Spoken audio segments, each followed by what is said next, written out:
Pronto. Rotina na escola industrial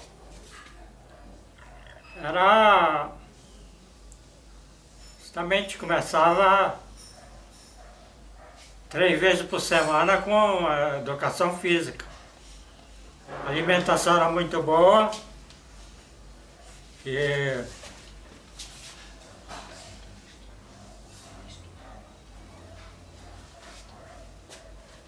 os professores todos muito preparados. E pessoa que saía com o 4º ano primário, com o 4º ano da escola industrial.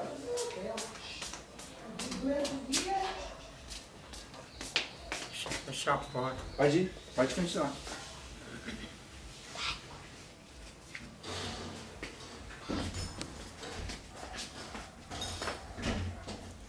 Normalmente os desenhistas das empresas em Belém, eles normalmente eram, e muitos que vieram aqui para o sul também, eles pelo menos já tinham assegurado uma profissão de desenhista. Por que isso?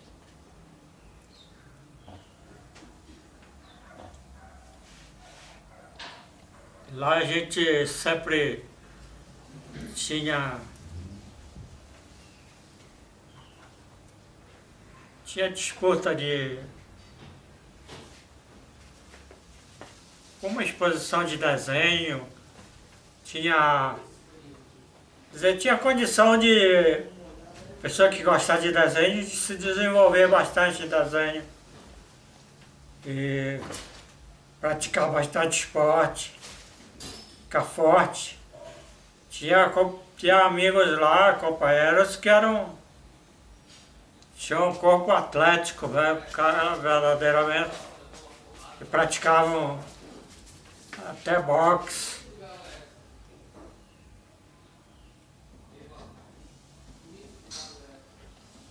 Agora, a rotina, queria lembrar também a rotina de criança lá em Aramanduba. Em Aramanduba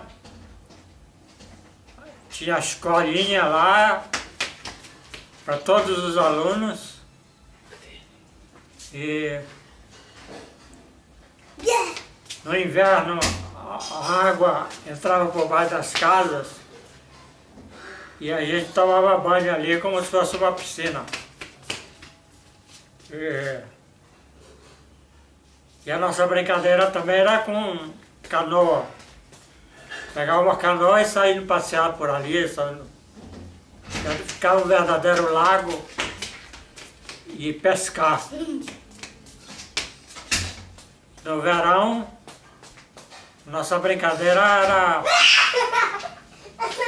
laçar cabrito, laçar...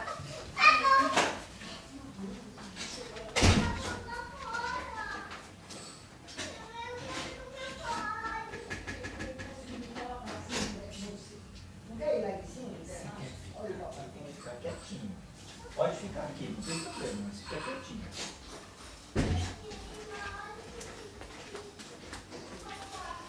Às vezes a gente tinha que sair de casa 4 horas da manhã para poder pegar o leite lá do curral, que ficava um pouco longe. E a gente indo a pé, ia por dentro do mato, os caminhos que tinha. Eu calculo uns 2 quilômetros mais ou menos. E ficava uma parte mais alta, onde tinha o curral. E a gente começava a tirar o leite muito cedo e a distribuir cedo. Quem chegasse lá depois de 6 horas já era capaz de não encontrar o leite. E nesses caminhos pelo meio do mato assim, devia ser perigoso, né? Porque houve época que falaram de que estava aparecendo onça lá pegar bezerro. Então meu pai arrumou uma canoa para a gente ir de canoa. Aí então a gente saía cedo de canoa de casa. A minha tia, essa tia Daria aí que pilotava a canoa e nós ajudávamos a remar. E quase todo mundo ali fazia isso. Agora, a nossa canoa era grande e eu não entendo por que não ia mais pessoas conosco.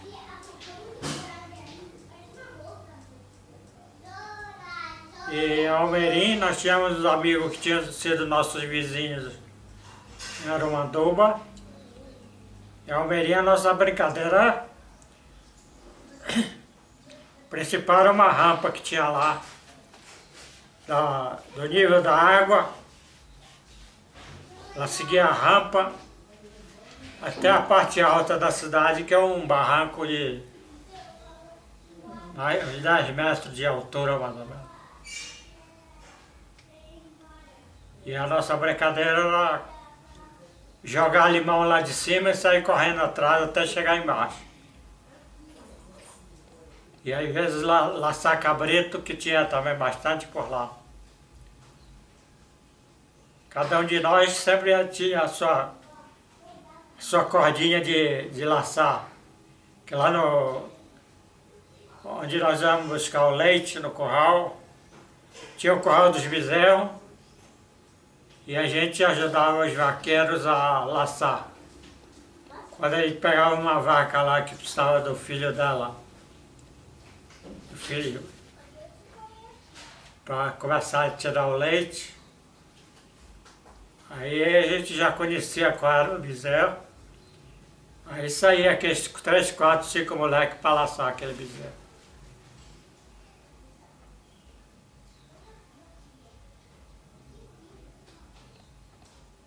E havia época também de verão,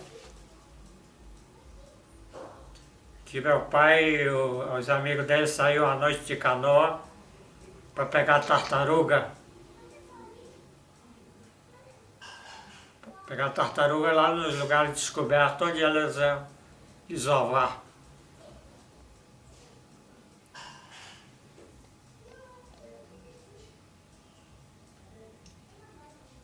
E na sua casa, como é que a avó cozinhava?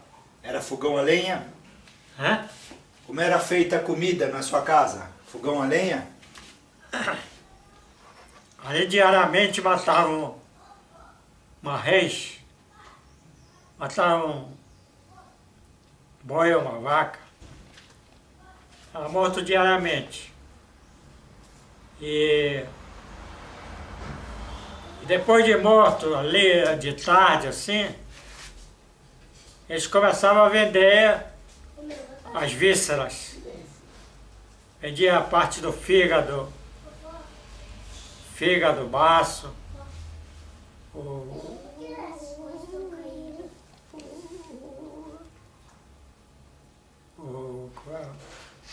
pulmão, né, que chamam bofe, essas rins. Aí faziam uma espécie de um picadinho para a gente jantar em casa. Isso aí eu acho que não era muito indicado essa comida. E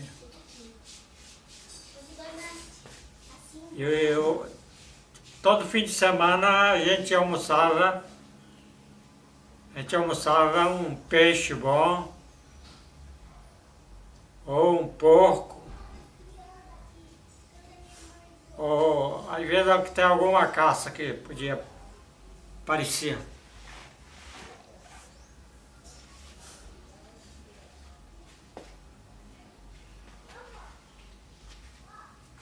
Café da manhã era o leite com café ou chá,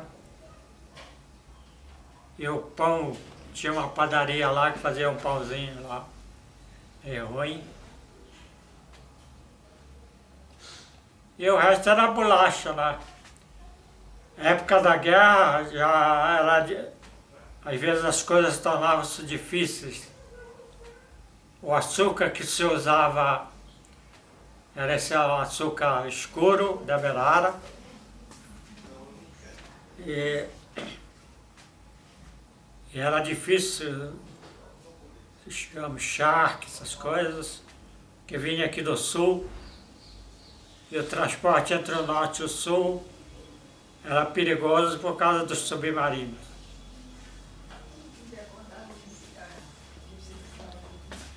Como é que vocês tinham notícias da guerra? Preciso ir, Luiz. Eu tenho que trabalhar, tudo bem? Vem. Tô aqui. Tchau. Preciso trabalhar. Tchau, se cuida. Ah, O Valeu. Rafael tá aí? O Rafael tá... deve estar. Não falei com ele, tá bom. Tchau, Luiz. Valeu. Já. Cadê o Caetano? o radiotelegrafista, Zoplínio Siqueira, ele tinha, ele que passava telegramas, ele que cuidava do telégrafo sem fio que tinha lá. E ele, quando normalmente à noite, ele pegava a BBC de Londres e ele nos dava notícia quando passava na frente de casa que a estação ficava ao lado. Eu lembro que ele falava a reação dos russos, que era violenta, e que os alemães estavam perdendo a guerra. Ele falava... dava toda a notícia lá, porque a BBC de Londres era em português, tinha o noticiário deles em português. Então, praticamente a gente estava sempre em dia com a guerra por causa disso. Por causa dessa estação de rádio que tinha lá. Os navios que eram torpedeados. Normalmente ele pegava essas notícias. E notícias do Brasil, do resto do Brasil, vocês recebiam?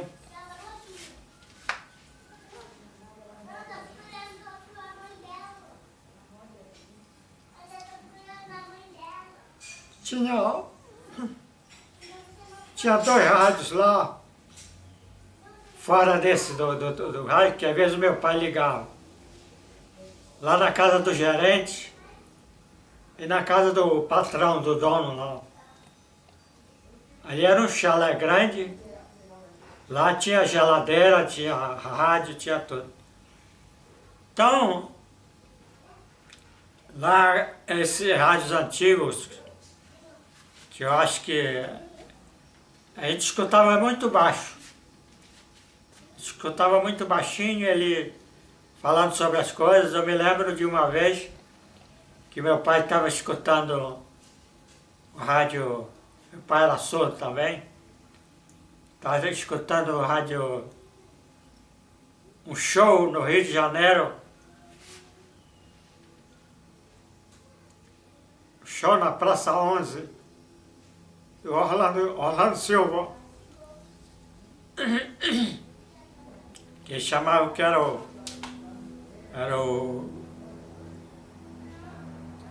Rei das cantor das multidões. Aí eu me lembro ainda desse show, com barulho de muita gente, e o locutor anunciando Orlando Silva, cantor das multidões, e ele cantando depois uma daquelas músicas. Era assim que às vezes a gente escutava, quer dizer, o lugar não era desprovido de tudo, não. O lugar tinha esses avanços. Se quisesse passar um telegrama para Belém, podia passar, receber o telegrama de Belém. E o que eu estranho até hoje é que essa estação, sendo pública, ela deveria estar em Almerim, não em Aromanduba. Que Almerim era uma cidade que tinha prefeitura, tinha tudo mais. Mas quando eles precisavam lá passar um telegrama, eles mandavam uma lancha de lá para aqui em Aromanduba para passar o telegrama.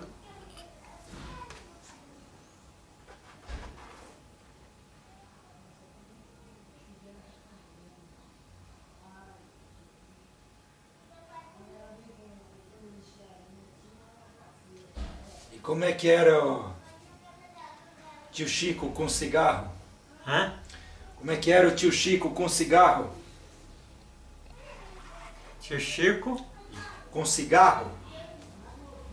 ele, mais ou menos com 7 anos, ele começou a tirar cigarro escondido da carteira do meu pai. Que o meu pai houve época que, eu acho que devido ao trabalho muito nervoso, ele chegou a fumar duas carteiras por dia.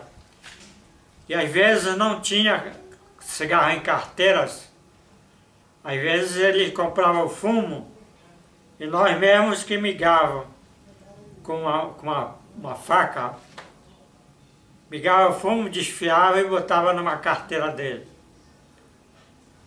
E nessa manobra aí o Chico andou experimentando cigarro e ele chamava a gente para ir escondido para o banheiro para experimentar também.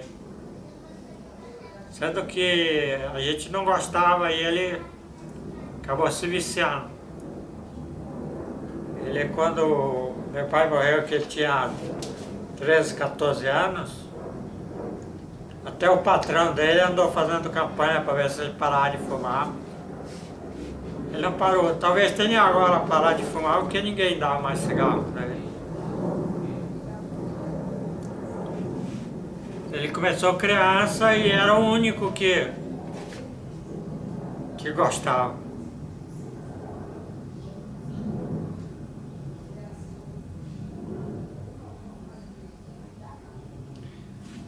Todos seus irmãos nasceram em Arumanduba? Toda a família nasceu em Arumanduba? Todos nós nascemos na mesma casa, na mesma cama e com a mesma parteira, com exceção da Marisa. A Marisa nasceu com a parteira porque a que a minha mãe gostava e sempre chamava-se Etelvina e ela estava viajando.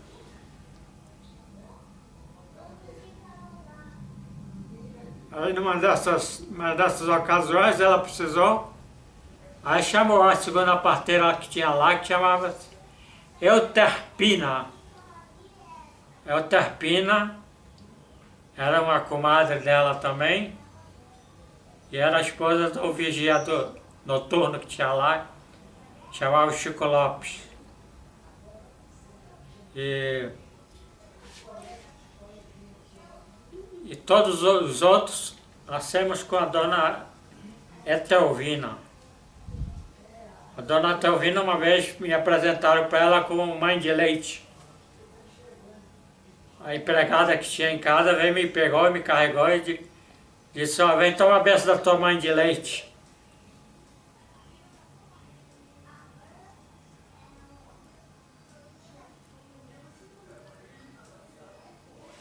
Eu achei aquilo engraçado porque eu não sabia que existia.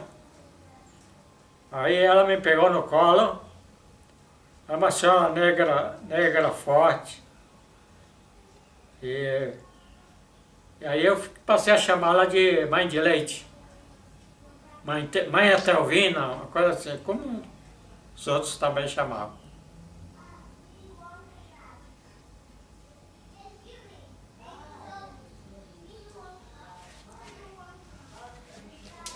E como eram as amizades com as outras crianças da vila? Era tudo...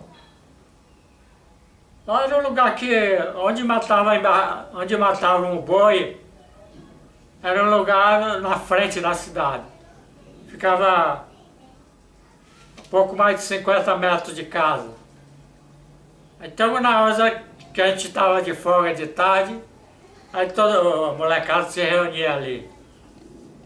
E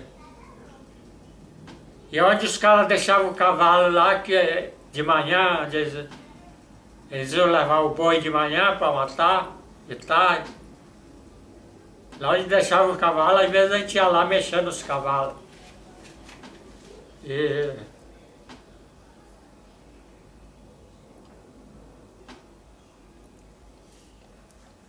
quando nós estávamos estudando em Belém, teve um até que morreu por causa disso, que caiu do cavalo. Na hora que foi subir do cavalo, o cavalo escoiciou, ele caiu, quebrou o braço, morreu.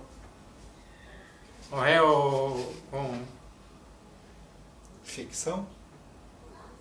Morreu com a coisa, com a fratura exposta. Ah, sim. E a fratura exposta junto do cavalo é sujeita a pegar o tétano. Dizem que onde tem o cavalo tem o tétano e ele pegou o tétano e morreu. Um desses colegas nossos. Que tipo de trabalho as pessoas tinham lá? Todo mundo tinha que trabalhar para o José Júlio? Ali era um lugar que tinha a casa dele, ao lado da casa dele tinha uma vila operária.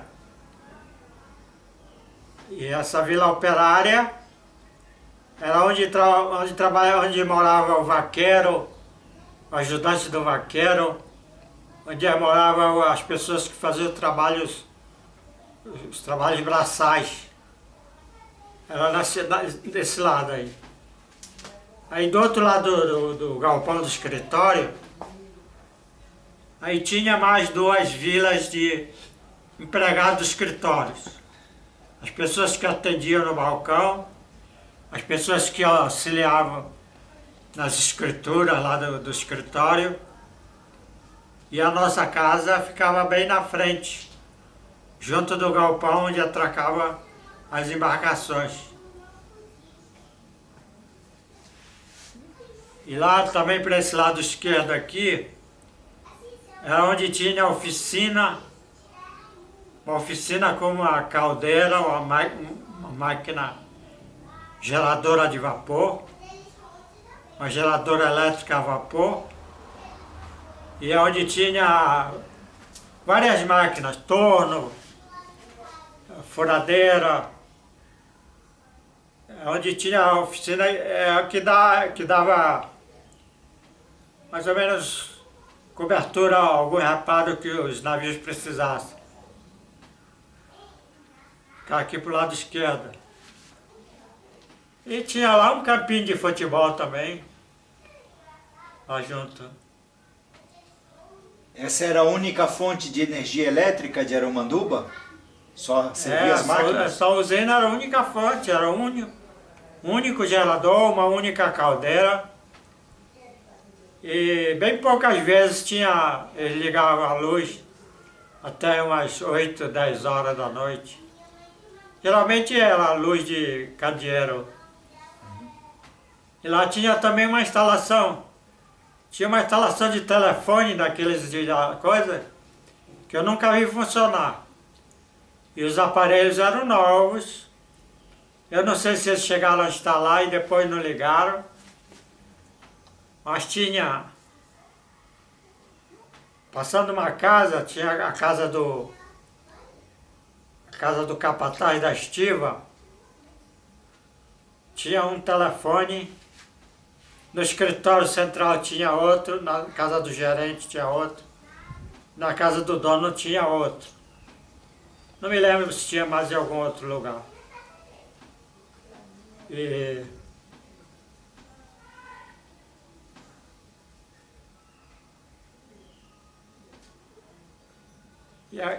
Por exemplo, tinha pessoas que além do trabalho de dia, às vezes tinha trabalho de noite. Às vezes algum navio passava lá e queria pegar lenha, aí vinha algum daqueles trabalhadores, daqueles operários, eles vinham carregar lenha e ganhavam uma hora extra. Geralmente eles pagavam, eles davam comprovante de ficha. Cada feixe de lenha que o indivíduo levava para o navio, não sei se era 10 hastes, sei lá, aí na volta ele pegava uma ficha. E aquela ficha ele ia receber em dinheiro, acho que era uma espécie de hora extra.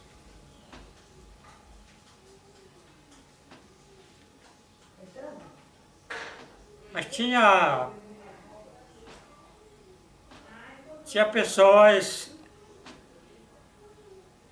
com bons conhecimentos, né? Mas normalmente do curso primário.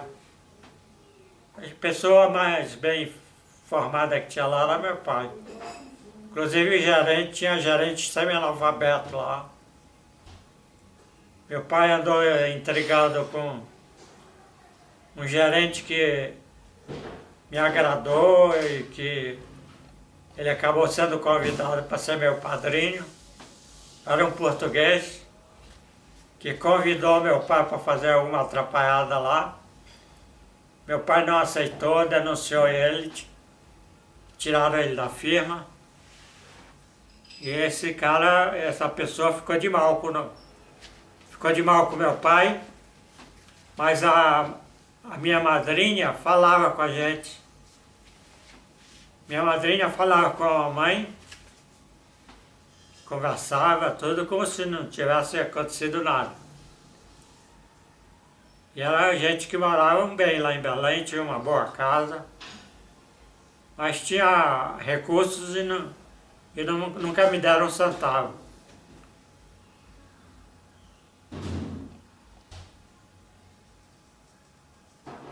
Tinha as filhas de moça casada com a bicicleta encostada ali. Podia dar uma daquelas bicicletas para nós, mas não dava. Deixava lá só de mostruário. Mas isso já foi em Belém ou era em Arumanduba? Hã? Isso já era em Belém ou em Arumanduba? Em Arumanduba eu não conhecia eles morando em Arumanduba porque eu era muito criança quando eles me batizaram. Houve essa confusão e eles já vieram embora para Belém. Mas ele tinha fazenda lá perto. Certo. Ele todo ano ele passava lá e com o navio afretado para pegar o boi e levar para Belém, para vender. Certo. E ele, em algumas dessas ocasiões, ele falava com meu pai, mas assim, só como para tratar de negócios, mas não tratou mais assim como... E o outro lado, o outro gerente que puseram lá também, cara moreno, que diziam que tinha sido capataz de uma fazenda ali. Eu não sei por que ele foi ser gerente. Era outro semi-analfabeto, não fazia nada e andou passando a mão em dinheiro do caixa. E o responsável pelo caixa denunciou. E acabaram botando ele para fora.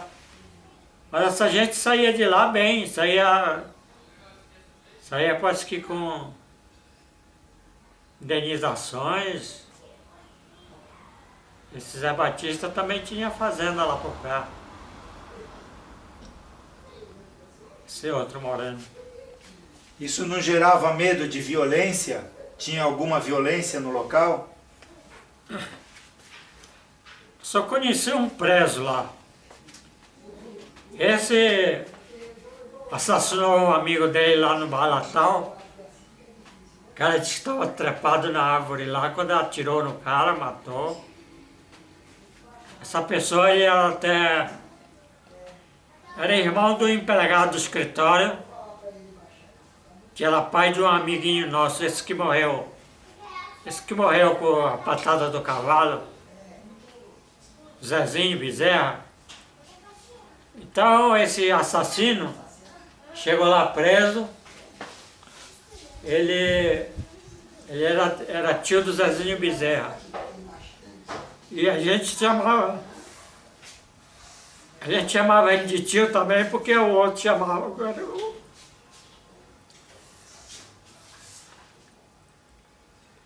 A gente se sentia isolado ali, sem ter parente. Nossos parentes estavam todos em Belém.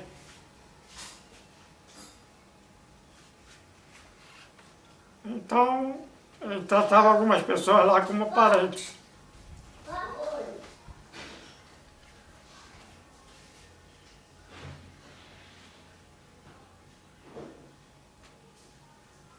Isso nunca Eu vi uma vez o capataz da estiva chicotear um cara lá que tinha roubado um saco de arroz. Ele se escondia lá no galpão, mas a gente ia lá e via. Ele era o cara que, como se fosse o policial ali, sei lá, capataz da estiva.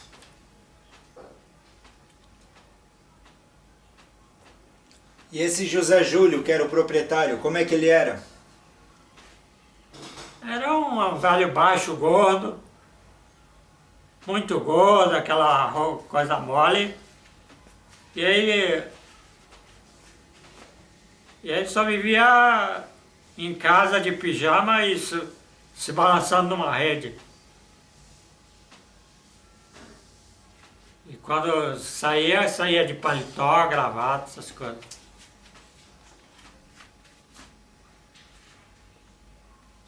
A casa dele era que tinha de tudo, tinha... Acho que a primeira vez que eu comi uva, comi maçã, acho que foi lá numa das viagens que ele chegou lá. Uma das vezes que ele chegou lá de avião, ele levava as coisas assim.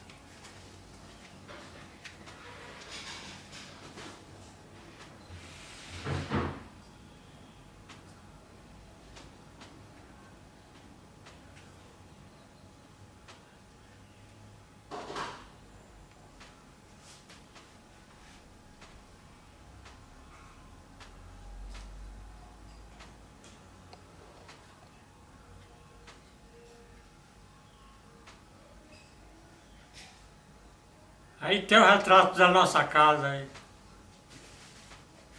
Qual que é?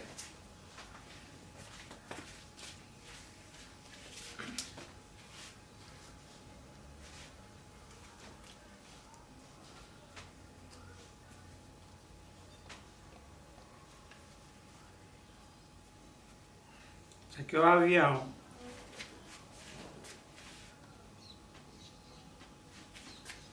Naturalmente ele focalizou aqui, mas o avião já estava...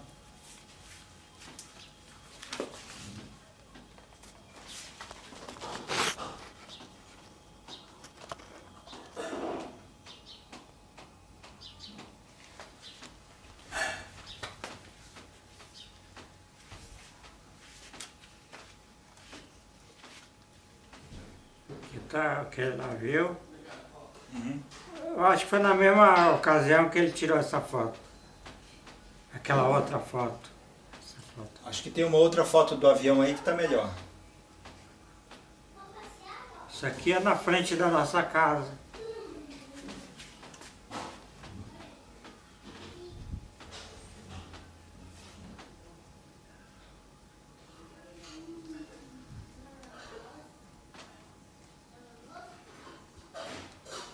Aqui é a casa que não... Da cancela para cá, da cancela para cá era a nossa casa. Certo. Tinha uma sala, tinha um quarto grande, outro quarto menor, tinha uma varanda e tinha essa parte aqui que era a cozinha, tudo. Deixa eu mostrar.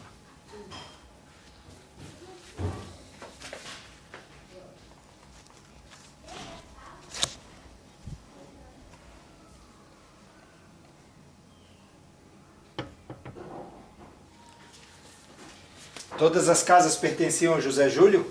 Todas as casas pertenciam a ele. Aqui, ao lado da nossa casa, tinha a casa, essa porta e janela aqui, era a casa do farmacêutico. Essa outra aqui, porta com 3 janelas, era a casa do capataz da estiva. Porta e 2 janelas. E ao lado tinha outra porta e janela, que era onde tinha a estação elétrica. A estação elétrica, a estação de rádio, ficava nessa última casa aqui, e aqui é a antena. Isso aqui é a antena, Isso aqui é a antena. Certo. Aqui tinha uma antena esticada aqui. Isso aqui são os postes de luz que tinha por lá, mas eles usavam pouca luz. Certo.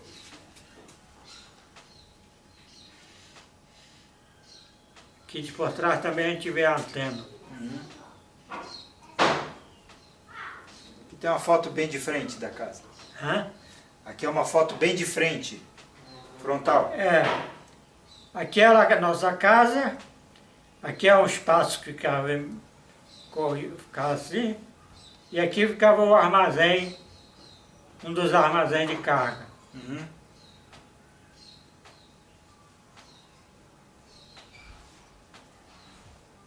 Esse aqui é um primo nosso. Primo nosso que era quase da idade da mamãe.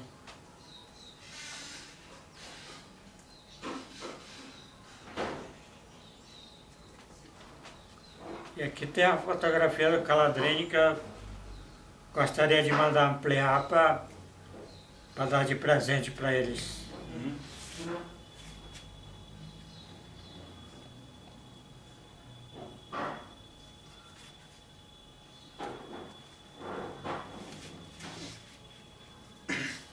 Aqui, ó. Tá perfeita essa foto. Essa foto aí do Calandrini com acho que um ano e pouco. O Ernesto.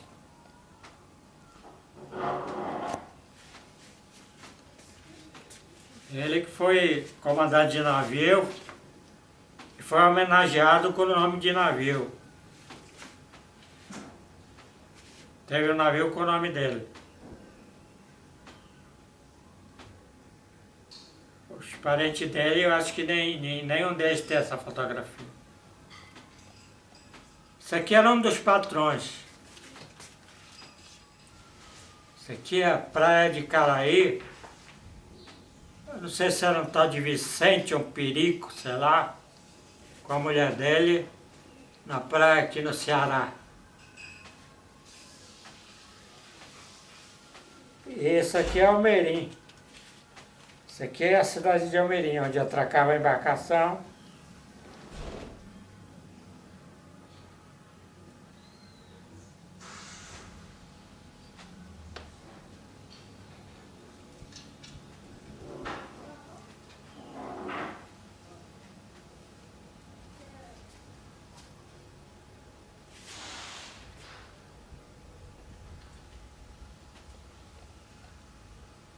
Quem são esses? Sou eu.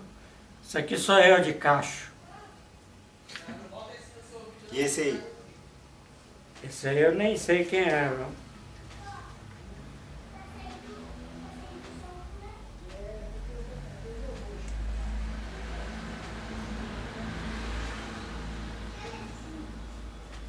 Que é o Chico, é o Marisa e o Armando.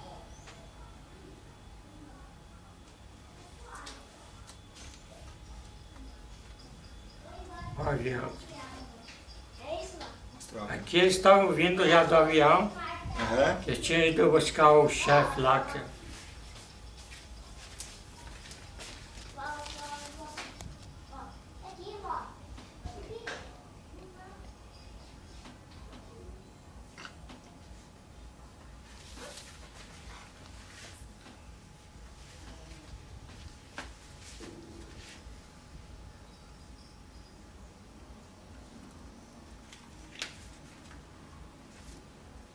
Aquela negócio da foto do navio, o cara acho que tentou colorir, sei lá.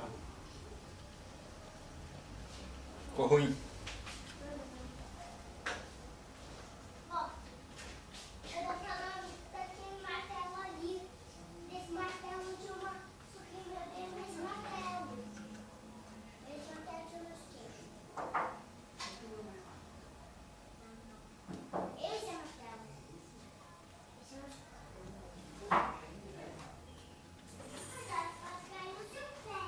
Essa foto aqui é já para trás. Acho que aqui é onde tinha o trilho. Isso era o cachorro nosso. Qual era o nome do cachorro?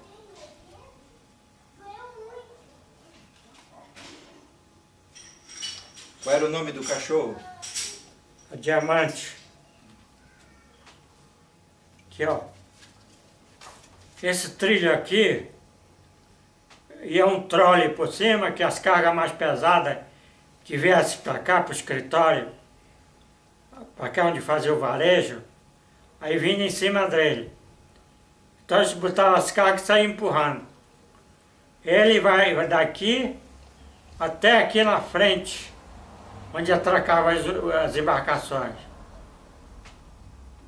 E o escritório ficava aqui na parte de trás, bem nos fundos. Uhum. E aqui tinha esse armazém e tinha o outro aqui do outro lado. E tinha um armazém na frente e ele passava por dentro. Vou mostrar o.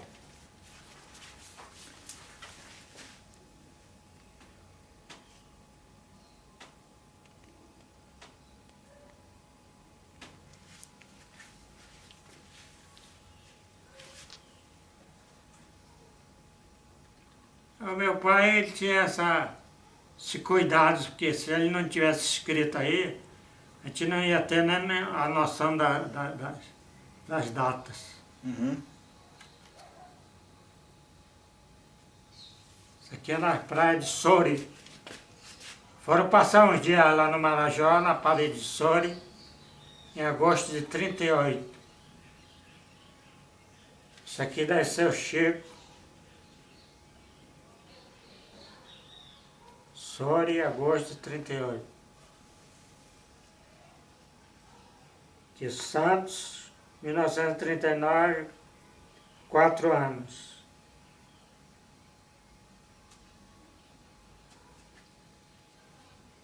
Aqui é um timinho que tinha por lá que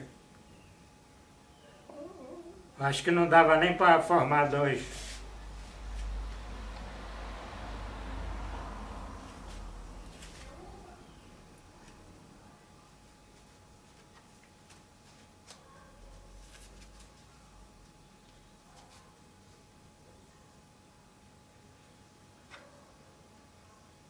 Essa foto do Calandrinho eu vou ver se mando arrumar ela para dar para Cleide.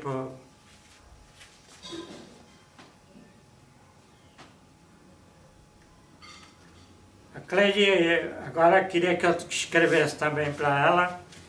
Eu escrevi, apenas falando na doença. Aí a Marisa me disse que ela disse que pensava que eu ia falar dos irmãos dela. Que ela era caçula, ela não conheceu bem os irmãos, quando eram menores.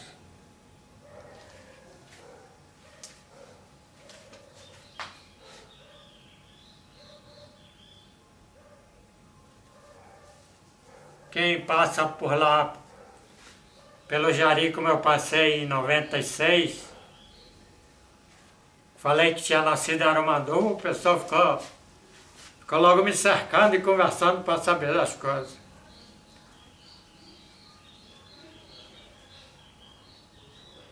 Que era o melhor lugar que tinha por ali, naquela época, a melhor vila. A sede de Almeirim, que tinha a única coisa que tinha mais lá era a prefeitura e a igreja. Mas nem padre tinha. Ao passo que Arumanduba era o lugar aqui onde a pessoa podia encontrar muito mais coisas do que lá em Almeirim. Podia encontrar questão de mercadoria, essas coisas. Porque lá era fazer a distribuição. Pelo Rio Jari tinha vários pontos de venda e de arrecadação de mercadoria. Assim como pelo Rio Cajari também. E no Rio Paru tinha fazendas de gado. Acho que é só isso.